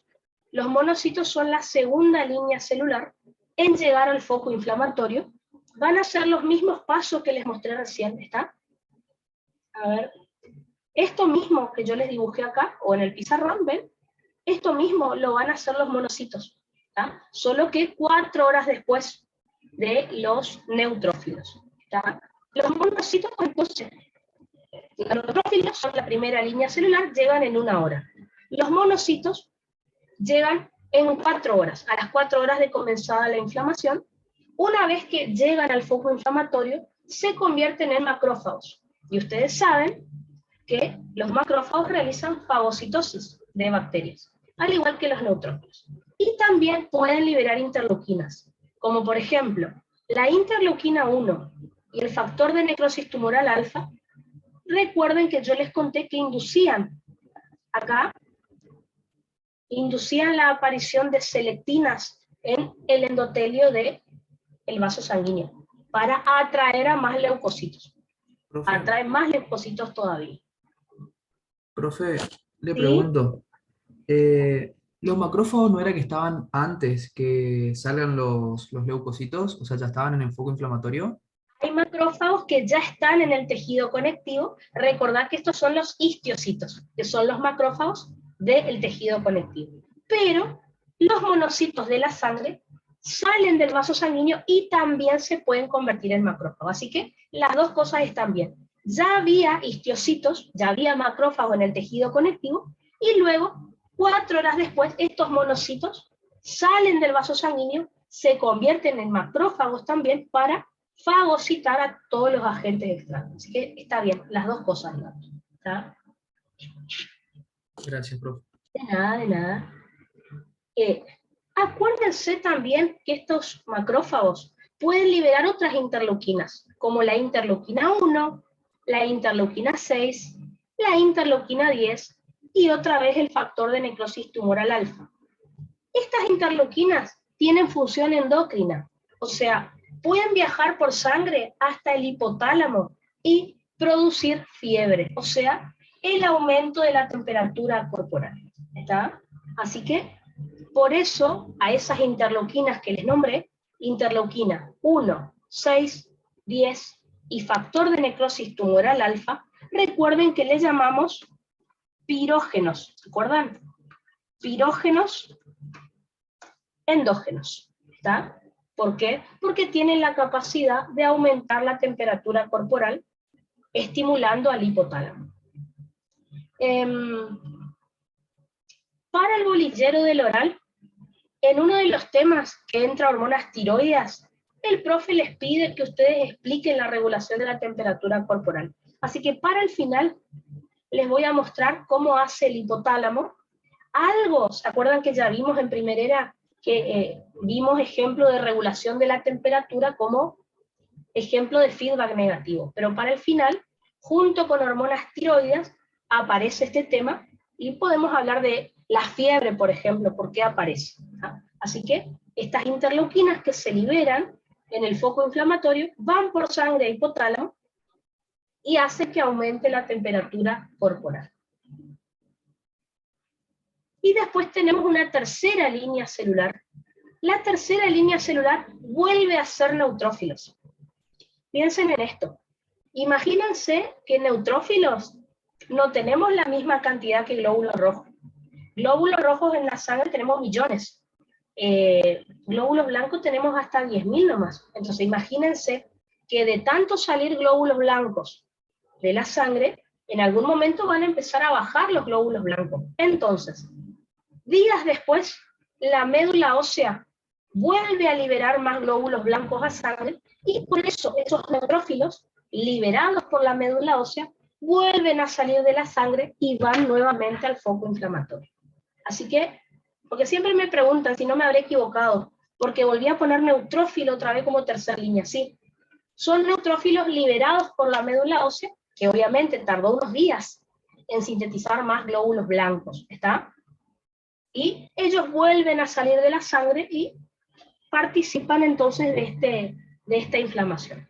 Hacen lo mismo que ya dijimos en la primera línea celular, solo que tardan días en llegar al foco inflamatorio. Así que imagínense, tenemos explosión respiratoria, lisis celular por otras enzimas, fagocitosis, y como ya les dije, muere tejido sano, mueren bacterias, mueren los buenos y los malos, ¿tá? Así que en la zona donde se está produciendo este foco inflamatorio, se va a producir pus. Recuerden que las células que mueren también son los propios glóbulos blancos. Es por eso que la pus tiene ese color blanquecino, que ustedes ya conocen, ¿está? Así que la pus, recuerden que es un líquido de color blanquecino o levemente amarillento que está formado por plasma. Recuerden que es el plasma que salió de la sangre, del vaso sanguíneo, tejido necrótico, o sea, células sanas muertas, leucocitos muertos, bacterias muertas, fibrina. Así que es todo un cementerio esa zona, ¿tá? Todo, cadáveres por todos lados, ¿tá? Obviamente, la idea es matar a esta bacteria o destruir a este agente inflamatorio. Ahora, como toda la zona está llena de tejido muerto, toda esta pus luego es fagocitada por otros histocitos que no murieron, ¿tá? Por macrófagos de la zona. Así que estos macrófagos van a limpiar la zona. En la zona va a quedar un espacio vacío, en donde luego van a venir fibroblastos y van a fabricar tejido conectivo, van a fabricar colágeno para rellenar esa zona que quedó vacía, ¿tá? Esto sería entonces la cicatrización, donde cuanto más grande la lesión, más grande va a ser la cicatriz formada por colágeno. Por eso habrán visto que si ustedes alguna vez se cortaron y el corte fue chiquitito, a veces no queda cicatriz, porque es tan pequeña que no se ve. Pero si la lesión que ustedes tuvieron es muy grande, se nota cuál es la zona que tiene tejido conectivo, ¿está? Porque el tejido conectivo no tiene la misma consistencia que otros tejidos, ¿tá? Incluso a veces se retrae el tejido conectivo y queda toda arrugada la cicatriz. Eso pasa en algunas lesiones, ¿tá?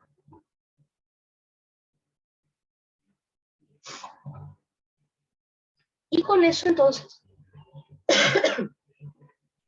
finaliza mi proceso inflamatorio. ¿Cuántos días va a durar la inflamación? Eso va a depender del tipo de agente inflamatorio. Vamos a tener inflamaciones agudas que pueden durar horas o días, y hay algunas que duran semanas, los procesos inflamatorios. Así que eso va a depender de lo grande o lo potente que sea el agente inflamatorio, ¿está?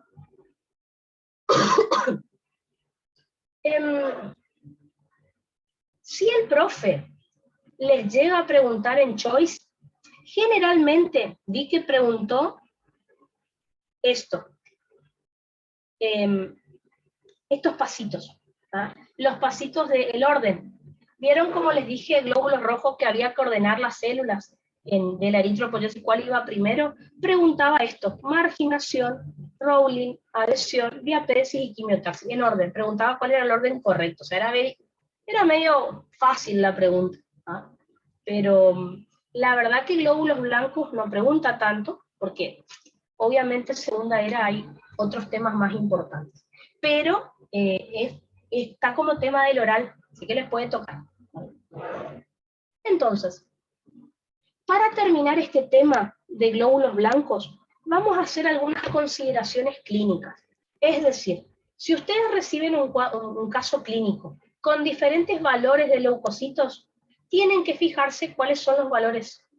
Para eso yo les di los valores normales, y si alguno de los glóbulos blancos se encuentran por fuera de sus valores de referencia, ¿cómo le vamos a llamar a ese proceso? ¿Tá? Así que, ¿y cuál sería la causa? El profe también a veces quiere saber. Por ejemplo, entonces, si hablamos de leucopenia, ya lo sabíamos, pero les vuelvo a repetir, vamos a decir que la leucopenia es la disminución de los leucocitos en sangre por debajo de su valor normal, o sea, por debajo de 4.000 por milímetro cúbico de sangre. ¿Cuáles podrían ser las causas de leucopenia? Podría ser, por ejemplo, aplasia medular, es decir, que la médula ósea deja de funcionar. Pero acuérdense que esto va a ir acompañado también de anemia y trombocitopenia. O sea, el paciente va a tener pancitopenia. Todos los elementos de la sangre van a estar disminuidos, ¿no? O si no, también puede ser inmunodepresión. Por ejemplo, si un paciente tiene SIDA, tiene los glóbulos blancos muy bajos, ¿tá? Cáncer, algunas enfermedades crónicas, la diabetes y la hipertensión también me pueden inmunodeprimir al paciente. Si hablamos de hormonas, el cortisol es un inmunomodulador negativo. Así que una persona que utilice muchos corticoides tiene que tener cuidado porque se puede deprimir su sistema inmune. Ya vamos a ver esto en endócrino, ¿está? Dentro de los leucocitos bajos, pueden ser que quienes estén bajos son los neutrófilos. A eso le vamos a llamar neutropenia, que es la disminución de neutrófilos por debajo del 55% de la fórmula leucocitaria relativa. Recuerden que el valor normal de neutrófilos era 55-65%. Puede ser que el paciente tenga linfopenia, que es la disminución de linfocitos en sangre por debajo del 25% en la fórmula leucocitaria relativa. Por ejemplo, el cortisol, llamamos el exceso de cortisol en sangre, produce linfopenia y eosinopenia, por ejemplo. Hace que bajen los linfocitos y los eosinófilos, por poner un ejemplo. ¿Qué pasa, en cambio, cuando los glóbulos blancos están muy altos, por encima de los valores normales? Podemos tener una leucocitosis, que es el aumento de los glóbulos blancos, por encima de 10.000 por milímetro cúbico.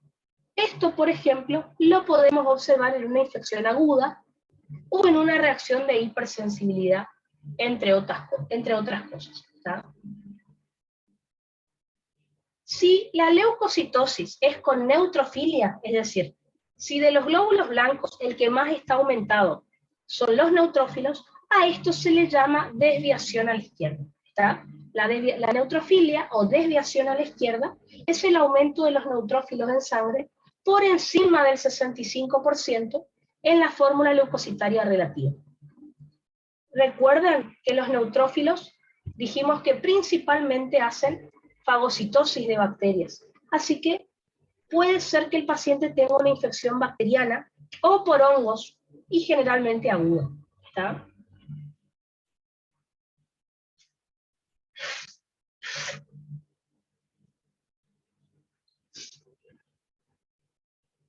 En el caso de que los glóbulos blancos del paciente sean los basófilos, los que estén más altos, vamos a hablar de basofilia, que es el aumento de basófilos por encima del 1% en la fórmula leucocitaria relativa. Esto puede llegar a observarse en procesos alérgicos, aunque cuando hay alergias aumentan más los eosinófilos, pero bueno, y en reacciones de hipersensibilidad.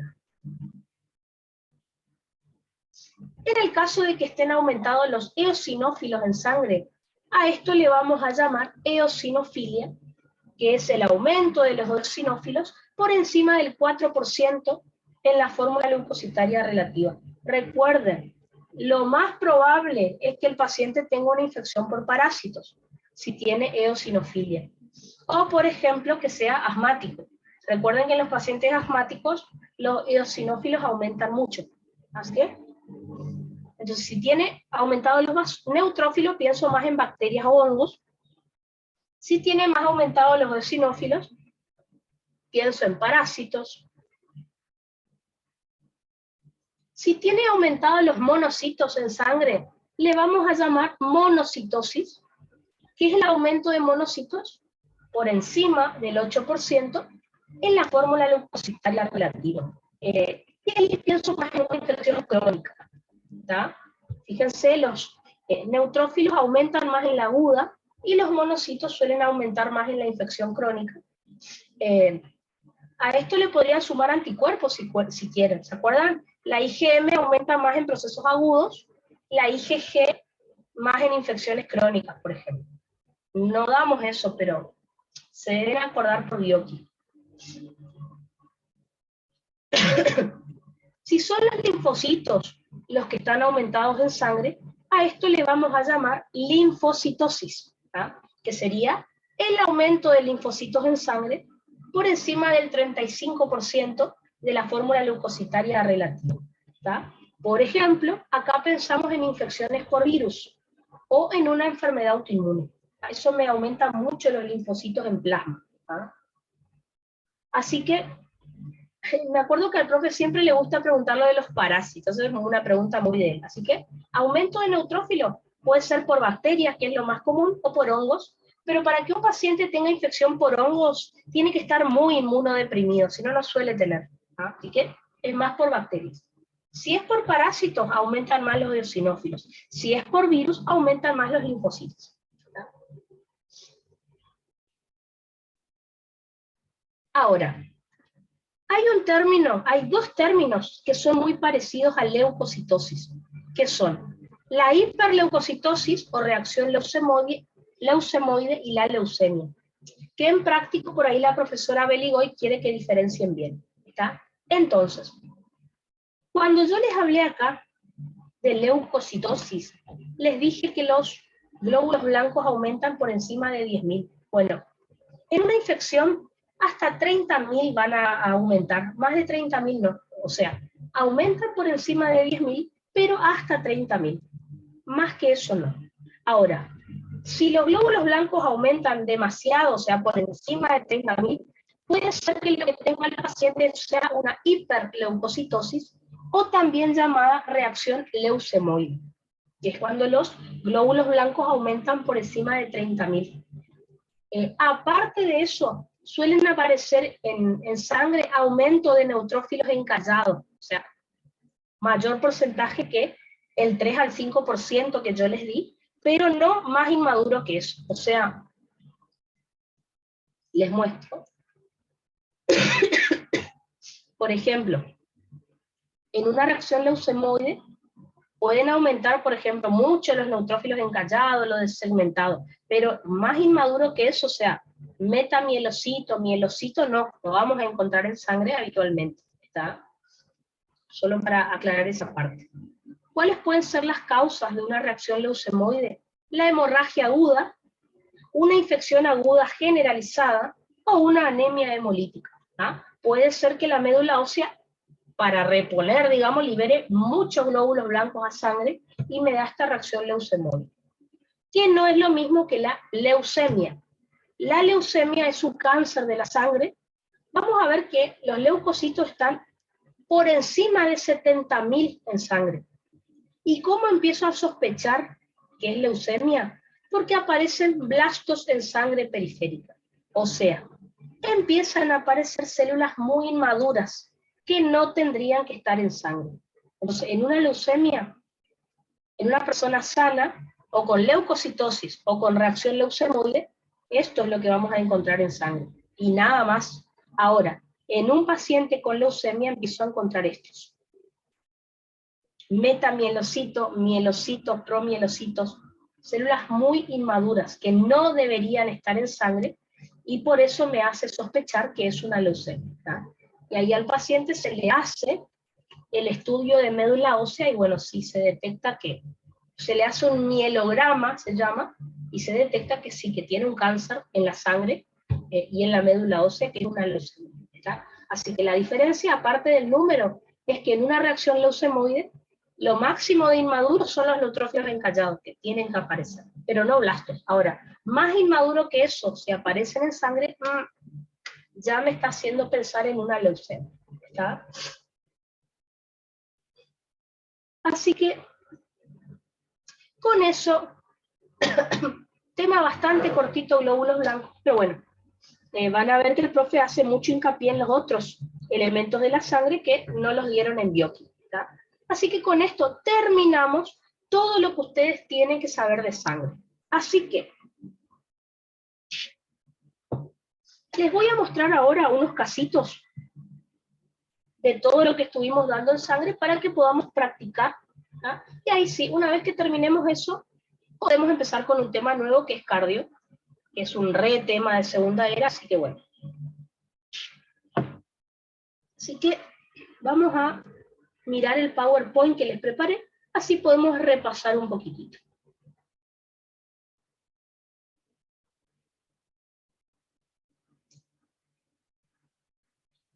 ¿Se ve bien ahí el PowerPoint? Porque a veces me pone la pantalla en negro y no sé por qué. Sí, profe. Perfecto, entonces. Vamos a... Tengan, si quieren, su calculadora a mano. Entonces podemos ir practicando el cálculo de índices hematimétricos, que saben que el profe les va a pedir. Y de paso vamos a ir analizando los casitos que vamos a encontrar. ¿Está? Así que... Perfecto.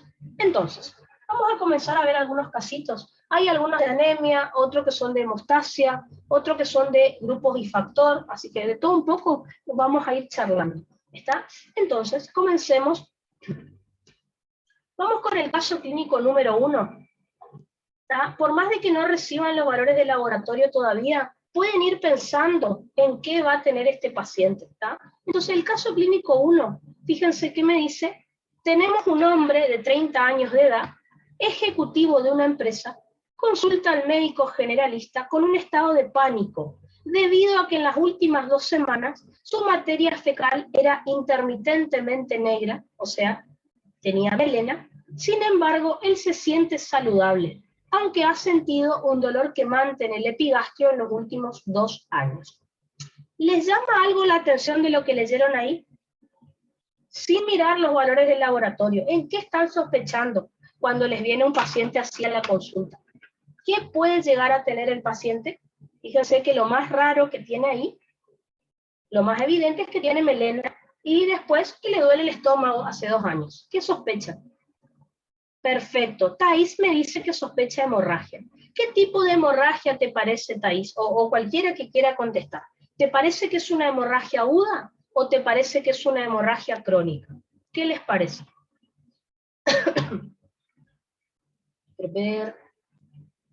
Perfecto. Aline me dice que les parece una hemorragia crónica. Entonces, pregunto, si el paciente tiene hemorragia crónica y yo les digo que tiene anemia, ¿qué tipo de anemia les parece que va a tener este paciente si tiene hemorragia crónica? ¿Va a tener una anemia microcítica hipocrómica? ¿Va a tener una anemia normocítica, normocrómica? ¿Va a tener una macrocítica? ¿En qué pensarían ustedes si ya leen un caso así? ¿Cuál de las 3 es lo más probable? No sabemos, vamos a seguir leyendo, pero ¿cuál sería la más probable que tenga este paciente si tiene melena?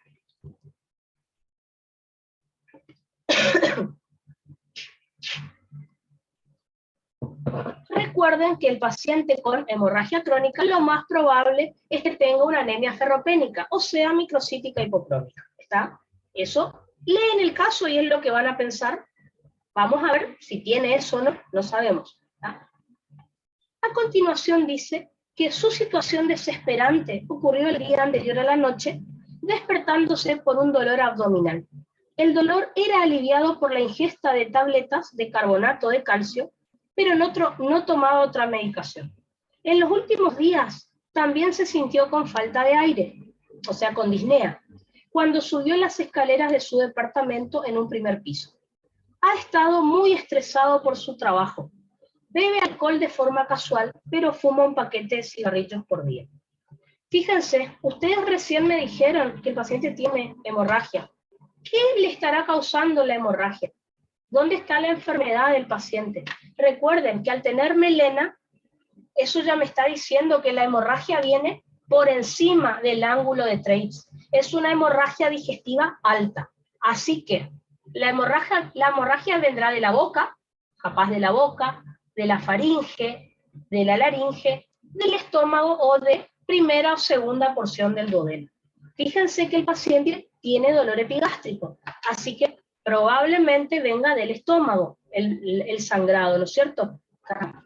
Si Flor me dice que es exacto, es alcohólico. Exacto. El alcohol, recuerden que es un factor para el desarrollo de úlcera gástrica. Lo mismo que fumar.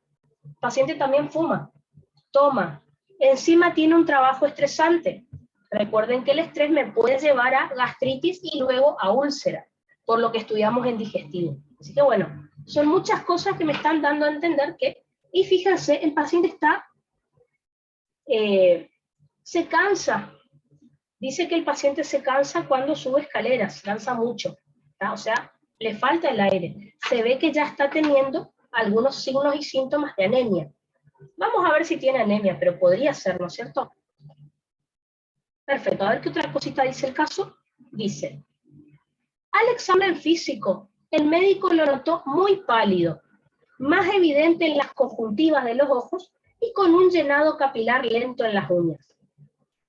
Les comento, ¿cómo se evalúa el llenado capilar? Ustedes le van a comprimir al paciente, ven así, los dedos, hasta que se ponga pálido. Y luego le van a hacer así, hasta que se ponga pálido. Y luego van a soltar y van a ver cuánto tarda el dedo en llenarse otra vez de sangre, en volverse rosadito de vuelta. Bueno, si eso tarda mucho tiempo es porque está alterado el relleno capilar. Eso se suele observar cuando hay redistribución del flujo. ¿Se acuerdan? En la anemia. ¿Por qué? Porque en los tejidos periféricos, recuerden que disminuye el flujo sanguíneo, porque toda esa sangre la quiero mandar a corazón y cerebro. Entonces, cuando en la explicación, en el casito dice disminución del relleno capilar, eso me está indicando que está disminuido el flujo sanguíneo en piel. ¿Está? A ver, ¿qué más dice? La frecuencia cardíaca es de 100 por minuto, o sea que está relativamente normal, y muestra una sensibilidad a la palpación en el epigastrio. O sea que cuando el médico le toca el estómago, el epigastrio le duele. La prueba del laboratorio demostró sangre en materia fecal, pero bueno, ya sabíamos por lo de la melena. Les pregunto, si el paciente no tiene ningún problema, si está sano, ¿por qué podría tener la materia fecal de color negro? Pregunta de examen. ¿Ah? No tiene hemorragia. ¿Por qué otro motivo podría tener materia fecal de color negro? ¿Qué le preguntarían al paciente? ¿Qué les parece? Esa pregunta hizo el profe en el oral. Thais me dice por su alimentación. ¿Qué podría estar? Exacto. Aline me dice por el hierro, lo mismo que Flor. Exactamente. Supongamos que el profe le diga, bueno, pero el paciente no tiene hemorragia. Le hicimos la prueba del laboratorio y me dio que no tiene sangre en materia fecal. ¿Por qué la materia fecal entonces podría estar negra? Porque el paciente quizás está comiendo hierro. ¿Se acuerdan? Sulfato ferroso, bueno, eso hace que la materia fecal se vuelva negra. Así que le van a preguntar al paciente por las dudas, ¿usted está consumiendo hierro? Si no, sí, puede ser melena, ¿no es cierto? Me dice Sebas que cómo era la... Ay, ¿qué era que leí? La prueba del dedo, la prueba del relleno capilar. Esto lo solía explicar Beligoy en el práctico. Le van a... Voy a hacer acá. Van a comprimir al paciente el dedo. ¿Vieron que el dedo si lo comprimen se pone pálido? No sé si se alcanza a ver. Lo comprimen hasta que se vuelva amarillito, ¿no es cierto? Entonces, cuando sueltan, ven que ahí se ve bien, ¿no es cierto? Miren, ¿ven que mi dedo se pone amarillo? Cuando suelto, ¿cuánto tarda mi dedo en recuperar el color rosado? ¿Ven que es rápido? ¿Está? Entonces, ¿ven? Dedo amarillo. Suelto. ¿Ven? Enseguida mi dedo se vuelve rosado otra vez. Eso significa relleno capilar normal. Ahora, si ustedes le hacen eso al paciente y pasan 2, 3 segundos y recién vuelve la sangre al dedo, significa que el relleno capilar está disminuido. Fíjense, el mío está normal. Tengo mi dedo amarillo, fíjense, ahora lo voy a soltar. Miren cómo se vuelve rosado al toque. ¿Ven? Rapidito. Relleno capilar normal. Si pasan 2, 3 segundos y recién vuelve la sangre a los capilares del paciente, significa que está disminuido el flujo sanguíneo en la piel. Recuerden que en anemia, eso me estaría indicando justamente uno de los síntomas de la anemia, que era por la redistribución del flujo, cuando la hemoglobina estaba por debajo de 9. ¿No? Ahí empezaban a aparecer estos signos. Así que bueno, pero el paciente tiene sangrado. ¿No? A ver, ¿qué más dice? Empiecen a anotar estos datos porque seguro me va a preguntar los índices hematimétricos. Yo voy a anotar también para hacer con ustedes. Me dice, el hematocrito del paciente es de el 21% con una hemoglobina de 6 gramos por decilitro y un recuento de glóbulos rojos de 4 millones por microlitro. Una aclaración. Microlitro, como figura ahí, es lo mismo que milímetro cúbico. 4 millones por microlitro o 4 millones por milímetro cúbico de sangre es lo mismo. Así que no se preocupen. ¿Está? Después al paciente se le hace una endoscopía gastroduodenal que reveló una úlcera péptica que explica la causa de su anemia. El paciente tiene lesionada parte de la pared del estómago y por eso está sangrando, que es lo que ustedes me dijeron. Y después dice, además del tratamiento de la úlcera, al paciente se le trató con sulfato ferroso vía oral. Así que, Ah, lo de las medidas. ¿Vieron que acá dice microlitro? Microlitro o milímetro cúbico, que es la unidad que yo les di, es lo mismo. Así que 4 millones por microlitro es lo mismo que 4 millones por milímetro cúbico de sangre. ¿Ah? Es exactamente lo mismo. Entonces, a ver, vamos a calcular los índices hematimétricos a ver cuánto les da. Necesito que saquemos entonces, vuelvo a repetir los datos. Hematocrito 21%, anótenlo por ahí, así después paso de la filmina. Hemoglobina 6 gramos por decilitro. Glóbulos rojos, recuento, 4 millones por microlitro o por milímetro cúbico de sangre. ¿Tá? Vamos a sacar entonces el BCM, a ver cuánto nos da. Y a ver qué tipo de... pregunto. Antes de seguir, ¿les parece que el paciente tiene anemia? ¿Por qué? ¿Sí o por qué no?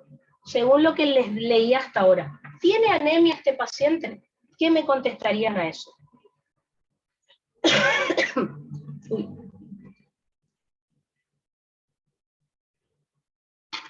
Obviamente que el paciente tiene anemia. ¿Por qué? Por la hemoglobina. Recuerden que en un laboratorio, lo que el paciente... Miro la hemoglobina. Estamos en... este es un hombre. Así que los valores normales de hemoglobina en sangre son de 13 a 17 gramos por decilitro. El paciente tiene 6. Este paciente está re grave. Les pregunto, o el profe les va a preguntar, ¿le harían una transfusión de sangre a este paciente?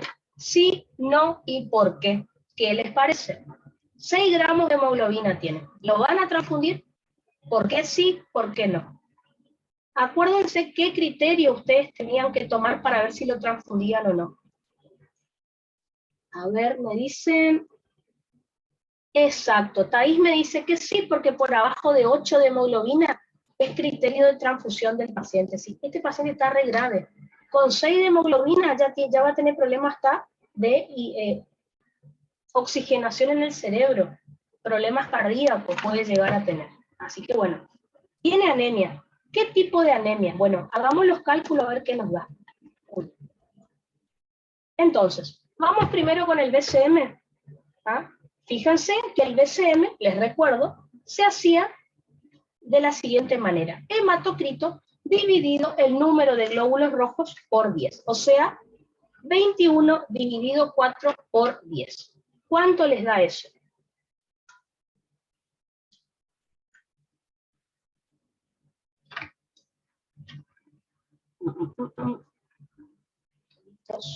Esperen, yo voy a hacer los cálculos a ver si está todo perfecto.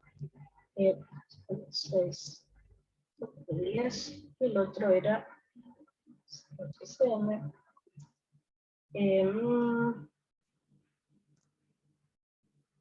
21, 6.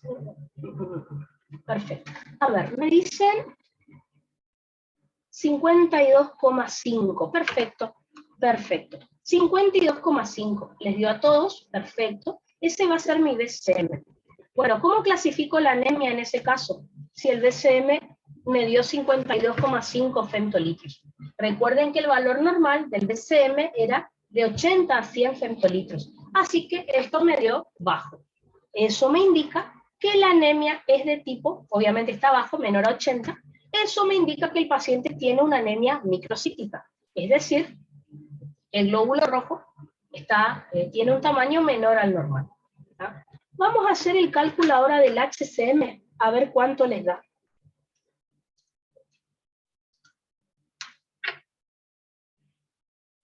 Ajá. Y del CHCM también, ya que estamos. ¿Ah? Perfecto. ¿Cuánto les dio el HCM? A ver, de acuerdo a los datos que les pasé.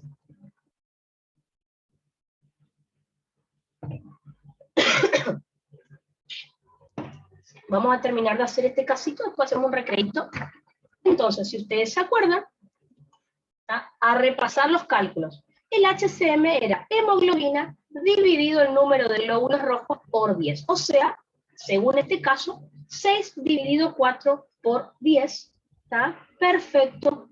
Thais me dice que le dio 15. Exactamente, 15 picogramos. ¿Está? 15 picogramos. Fíjense, 15 picogramos, cuando lo normal es de 28 a 32 picogramos. Así que, por lo tanto, esto está bajo.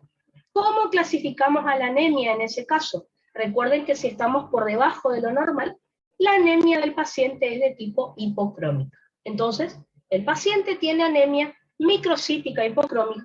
Por las dudas, les calculé también ahí el CHCM, es decir, la hemoglobina dividido el hematocrito por 100, o sea, 6 dividido 21 por 100. A ver si está bien. Sí. Me da 28,5 gramos por decilitro. Recuerden que 32 a 36 gramos por decilitro era el CHCM normal. Acá me dio bajo. Recuerden que no me informa nada ahí. Simplemente complementa el HCM que también está abajo. Acá en el caso clínico no aparece. Les pregunto, ¿cómo les parece que va a estar el IDE o el ADE en este paciente? Porque me está faltando un índice, son 4. ¿Cómo va a estar el IDE o ADE en este paciente? ¿Qué es lo que va a tener si es que tiene una anemia microcítica hipocrómica? Recuerden que, a ver qué me contestan, Aline me dice alto, exactamente. El índice de distribución eritrocitaria va a estar aumentado porque seguramente que este paciente tiene anisocitosis, porque tiene una anemia microcítica hipocrómica. Entonces, sumen, anemia microcítica hipocrómica, está teniendo una hemorragia crónica, la causa de la patología del paciente es una anemia ferropénica. Ni necesito pedirle laboratorio de hierro para confirmar. Así que lo más probable, el diagnóstico presuntivo, es que el paciente tenga una anemia ferropénica, porque es la causa más común de todas las anemias y de las microcíticas hipocrómicas también. Así que le puedo pedir un laboratorio de hierro para confirmar, pero lo más probable es que tenga una anemia ferropénica. Recuerden que si yo le pido al paciente el laboratorio de hierro, me va a dar la ferremia baja, la ferritina baja y la saturación de transferrina y la capacidad total de fijación del hierro alta. Y con eso confirmo una anemia ferropénica. En el caso de este no me pidió, pero es lo que podríamos encontrar. ¿Está? Fíjense que en los casitos que les toma el profe les pide que hagan estos cálculos. Los hacen rápido, son re fáciles de hacer, así que creo que no van a tener problemas. ¿Ah? Perfecto. Entonces, vamos a hacer entonces un recreíto, ya son las 4. ¿Ah? Igual, algunos casitos así lo tenemos que interpretar, y en otro pide cositas más puntuales que vamos a hacer tipo choice para ir contestando. Entonces vamos a hacer 10 minutitos de recreo, y ahí seguimos viendo los casitos que les preparé.